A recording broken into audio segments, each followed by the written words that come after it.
Olha só, é o seguinte, o Marcos nunca entrou numa igreja. Eu. Primeira vez ele vai entrar nessa igreja aqui. Eu entrei, mas não faço parte do grupo.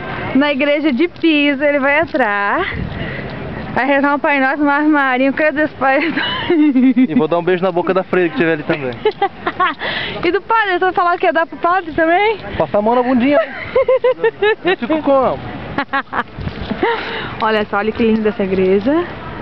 É uma cruz, cara, cruz, eu adoro cruz. Assim, vista de cima, né? Olhando ela de cima é uma cruz, isso é verdade. De cima ela é uma Olha cruz. no Google Earth que tem lá. E-A-Y-H-T. Sabe o que é Google Earth? Não, eu não sei, eu sou não sou loira, eu não sei.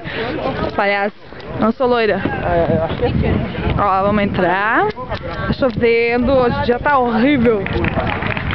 Parabéns pra você, eu só vim pra comer. Olha, acabar a bateria. Ó, olha a igreja como é que é de cima. Só deixar em capela. Bom, vamos entrar? Não, tem que pagar pra entrar aqui. Ai, que saco.